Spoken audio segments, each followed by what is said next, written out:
Nggak ada anak nakal sih sebenarnya. Sepakat dengan itu ya Bang ya? Oke. Sepakat. Nggak ada istilah nakal itu. Oke. Assalamualaikum warahmatullahi wabarakatuh. Selamat berjumpa kembali. Semoga kita semua senantiasa diberikan kesehatan dan keberkahan oleh Allah Subhanahu wa Ta'ala. Amin ya Allahu ya Rabbal Alamin. Di video kali ini kita akan membahas masih sekitar pendidikan militer yang diinisiasi oleh Kang Deddy Mulyadi.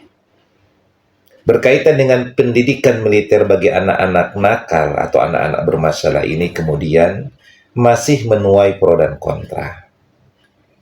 Nah, kita akan melihat salah seorang anggota atau bahkan dia adalah wakil ketua DPR RI Komisi 10, yakni Bapak Lalu Hadian Irfani dari Partai PKB.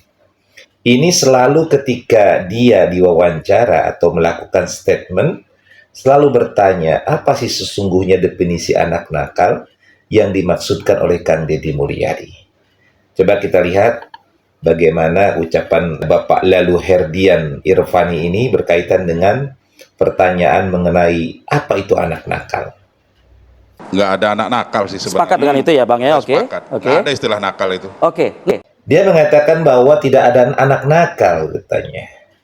Dia menyebutkan bahwa tidak ada anak nakal. Nah, ini kan pernyataan yang aneh. Kenakalan itu kan memang sesuatu yang pasti ada. Anak baik, anak tidak baik. Anak tidak baik itu adalah anak yang nakal. Dan anak yang baik itu berarti anak yang tidak nakal. Itu kan kalimat-kalimat yang aneh kalau dikatakan bahwa tidak ada itu anak nakal. Dia tidak paham tentang definisi anak nakal. Jadi dia selalu mempertanyakan apa sih sesungguhnya anak nakal itu. Padahal Kang Deddy Mulyadi sudah jelas dan undang-undang pun sudah membahas sebenarnya apa itu anak nakal. Misalnya kalau ditanya tentang definisi anak nakal, maka Pak Lalu ngapain bertanya-tanya tentang definisi anak nakal? Coba buka saja di Undang-Undang Republik Indonesia nomor 3 tahun 1907. Jadi coba buka saja di dalam Undang-Undang nomor 3 tahun 1997 tentang pengadilan anak. Nah, di situ dijelaskan tentang definisi anak nakal. Nih, kita bacakan. Anak nakal yang pertama adalah anak yang melakukan tindak pidana atau anak yang melakukan perbuatan yang dinyatakan terlarang bagi anak, baik menurut peraturan perundang-undangan maupun menurut peraturan hukum lain yang hidup dan berlaku dalam masyarakat yang bersangkutan. Jadi anak ini sudah mengarah kepada tindakan pidana. Tindakan pidana apa itu misalnya? Yaitu tawuran itu kan pidana. Melakukan misalnya melakukan pembunuhan, melakukan melukai orang lain dengan direncanakan atau tidak direncanakan itu kan tindakan pidana. Kemudian juga mabuk-mabukan, narkoba itu kan tindakan pidana juga. Nah, ini yang kemudian diprioritaskan oleh Kang Deddy Mulyadi justru adalah anak-anak yang suka tawuran ini. Adapun anak-anak yang misalnya di dalam permasalahan dia kurang disiplin dalam sekolah, tidak masuk, itu kan hanya keriduan daripada orang tuanya yang menginginkan anaknya disiplin. Dan Kang Deddy Mulyadi menerima itu. Sebenarnya walaupun target utama adalah berkaitan dengan anak-anak yang terlibat dalam tindak pidana. Jadi Pak Lalu ini kok masa jadi wakil ketua Komisi 10 DPR RI masih nggak ngerti juga tentang definisi anak nakal. Piye toh Pak? Ndak remah taye.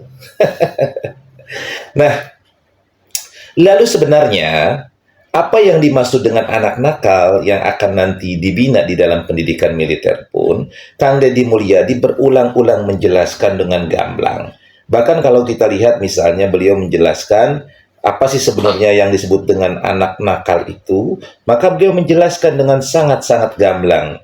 Misalnya kita lihat di dalam penjelasan ketika beliau misalnya selesai melakukan upacara Hari Pendidikan Nasional kemarin tanggal 2 Mei ketika ditanya tentang kriteria anak-anak yang akan dibina atau dididik di pendidikan militer.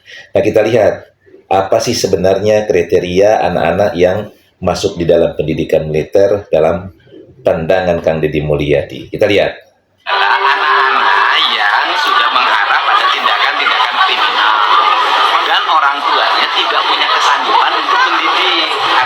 No, anak yang dimaksud itu adalah anak yang memang sudah melakukan tindakan pidana dan orang tuanya sudah tidak sanggup lagi untuk mendidik. Coba kita lihat. Bahwa yang diserahkan itu adalah siswa yang oleh orang tuanya di rumahnya sudah tidak mau lagi, tidak mampu lagi untuk mendidik. Tuh, yang diserahkan itu adalah siswa yang orang tuanya tidak mampu lagi mendidik, Pak. Lalu, Jadi kalau orang tuanya tidak menyerahkan, kita tidak akan menerima. nah, kalau orang tuanya tidak menyerahkan, maka pihak Pak Deddy Mulyadi atau Kang Deddy tidak akan menerima. Jadi kalau orang tuanya merasa masih sanggup, ya sudah, kan begitu. Kemudian, Sudah kan Purwakarta sudah mulai kemarin.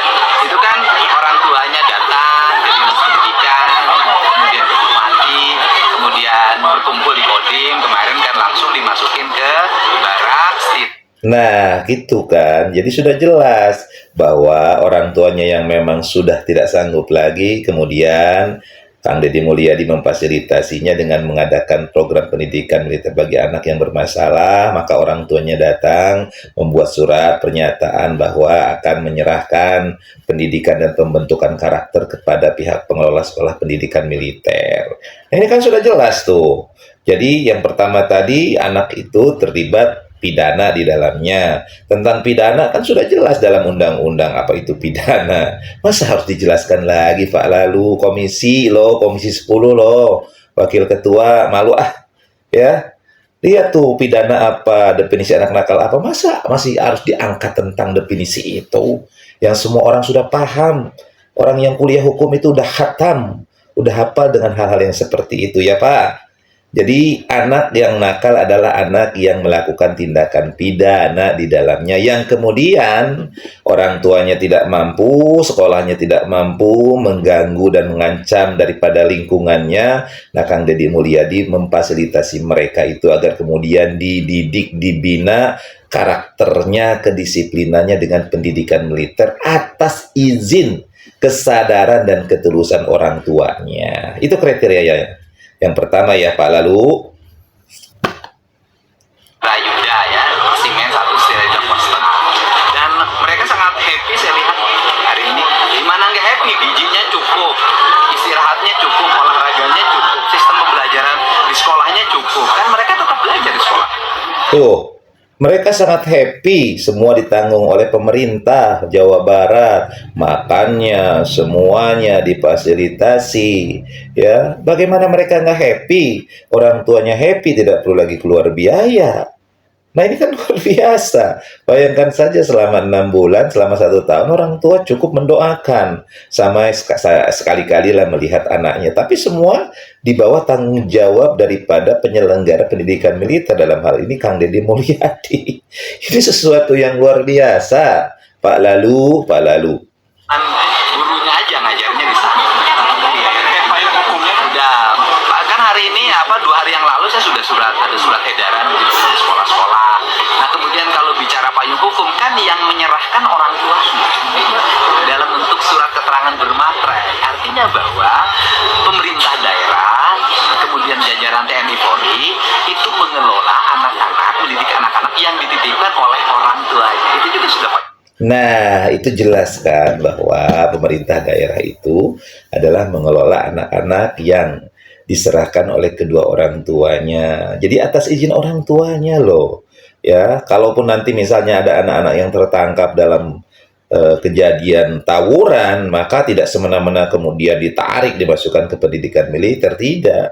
Tetapi itu juga harus atas izin orang tuanya. Kalau orang tuanya nggak mengizinkan, maka tidak bisa memaksa Kang Deddy Mulyadi, tetapi tentu anak-anak yang melakukan tindakan pidana ini harus ada perjanjian bahwa orang tuanya mampu kemudian menjaga anak-anaknya agar tidak terlibat tawuran. Nah inilah yang sesungguhnya yang harus dipahami oleh Pak Lalu ini nih, ya, Bapak Wakil Ketua Komisi 10 DPR RI ini selalu bertanya tentang apa sih definisi anak nakal. Itu sudah ada Pak, dicek di dalam Undang-Undang Nomor 3 Tahun 1997 Pak, ya, tentang tindak pidana anak. Coba dicek situ, itu jelas definisi. Simpelnya, anak nakal itu anak yang melakukan tindakan pidana. Apa itu tindakan pidana? Banyak, Pak. Pidana, lihat bisa di KUHP. KUHP jelas. Ada pasal pembunuhan, berencana tidak berencana, ada pasal pencurian, dan lain sebagainya. Bapak buka di KUHP ya, Pak. Nah, mudah-mudahan hal ini bisa menjadi pembelajaran untuk kita, dan tentu kita motivasi, kita dorong Kang Deddy Mulyadi untuk terus menjalankan program-program yang sangat bermanfaat bagi masyarakat Jawa Barat. Mudah-mudahan video ini bermanfaat. Allahumma fiqillah komitarik. Assalamualaikum warahmatullahi wabarakatuh.